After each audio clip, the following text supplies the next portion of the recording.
You meet them, and within minutes, something inside you says, "This is it." Not infatuation, not fantasy, something deeper. The conversation is effortless, the silence is comfortable. You feel understood in a way that is almost unsettling. And then reality interrupts. They're unavailable. The distance is impossible. The timing is complicated. One of you is healing, the other is rebuilding. Life, in its practical logic, says this shouldn't work. So why does it feel like destiny? This is the paradox of true love arriving at the wrong time. And from a Jungian perspective, the timing may not be wrong at all. It may be psychologically precise. We tend to view time through what the Greeks called Chronos, linear time, calendar time, the voice that says, "You're 35, you should be married." Or you just got out of a relationship. This is inconvenient. Chronos measures life by milestones and deadlines. But there is another experience of time, Kairos, psychological time, soul time, the moment when something is ripe, even if it makes no logical sense.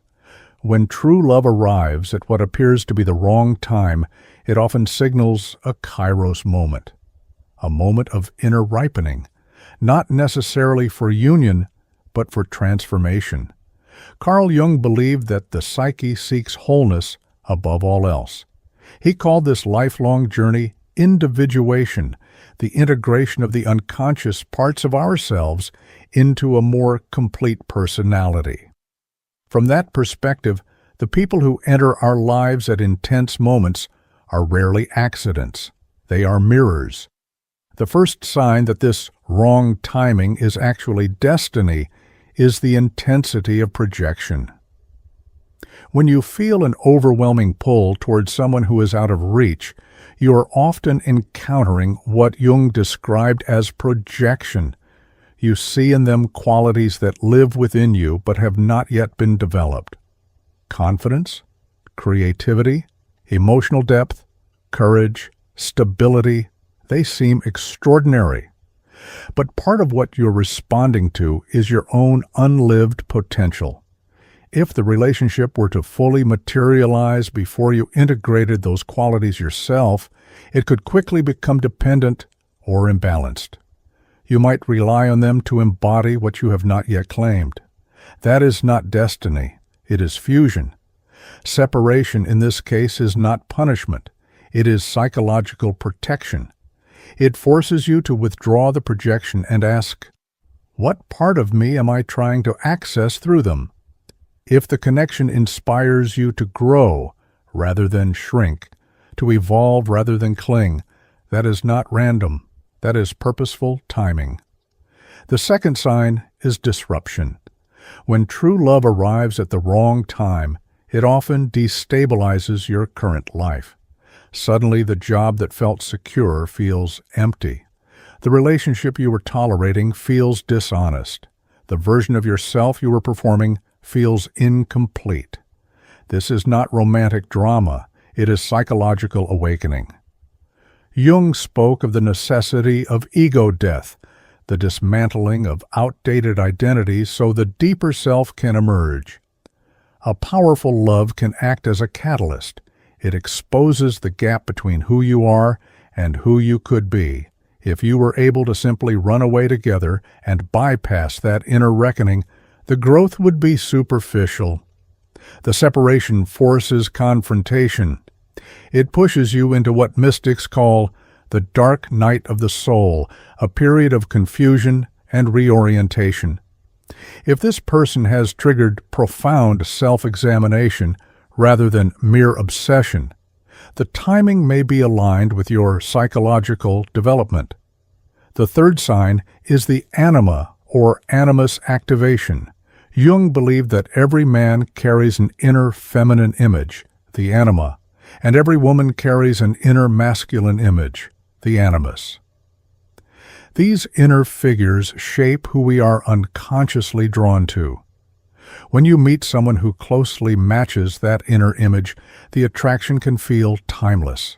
It feels like recognition. But the purpose of that encounter is not only romantic union, it is inner integration. If you are waiting for someone to rescue you, validate you, or complete you, the relationship may stall. The external block often mirrors an internal imbalance. The distance pushes you inward. It demands that you cultivate your own emotional strength, your own direction, your own stability.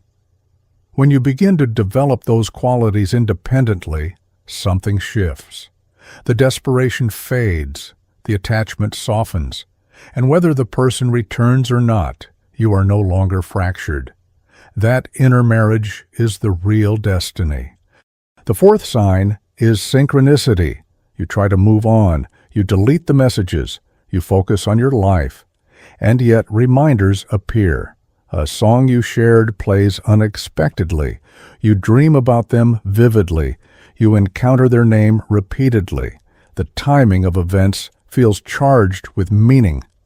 Jung called this synchronicity, meaningful coincidence. It is not about superstition. It is about psychological significance.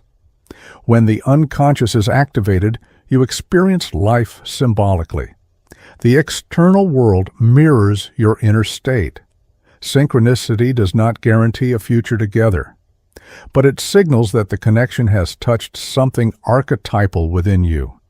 It has moved beyond surface attraction and into the realm of deep psychological symbolism. If the connection continues to show up in dreams, intuition, or meaningful coincidences long after physical separation, it may indicate that the process is not finished internally. The fifth and perhaps most important sign is the transformation of love itself. At the beginning, your love may feel urgent and possessive. You want them. You need clarity. You want circumstances to change. You bargain with reality. But over time, if this is truly destiny unfolding, something matures. You begin to care more about their well-being than about securing them. You release the timeline. You stop forcing outcomes. You feel gratitude for the encounter, even if it hurts. This shift from possessive love to non-attached love is profound. It marks psychological growth. You move from eros, the desire to merge, to agape, a more expansive form of love rooted in acceptance.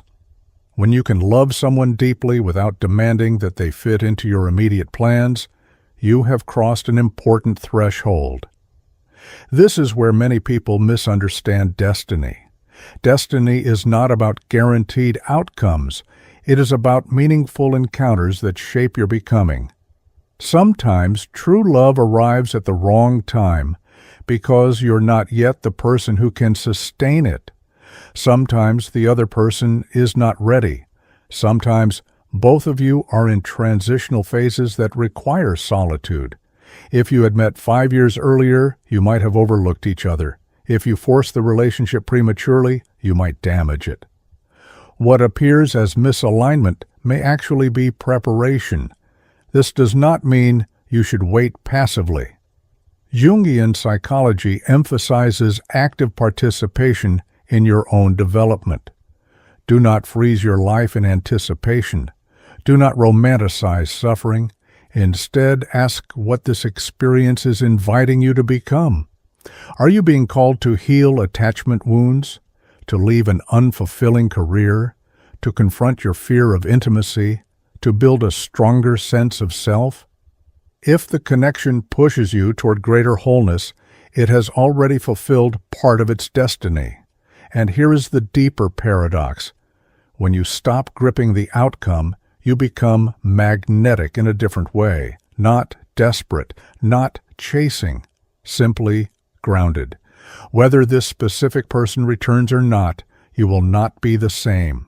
That is the mark of true love, not just how it feels in the moment, but how it transforms you.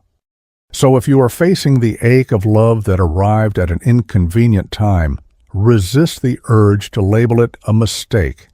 It may be an initiation.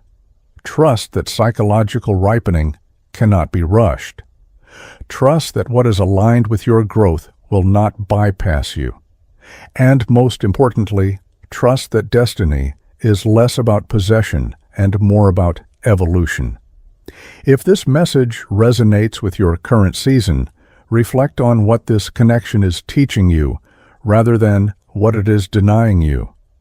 And if you are in the space between longing and acceptance, ask yourself honestly, has this love made you smaller, or has it made you more aware, more awake, more real?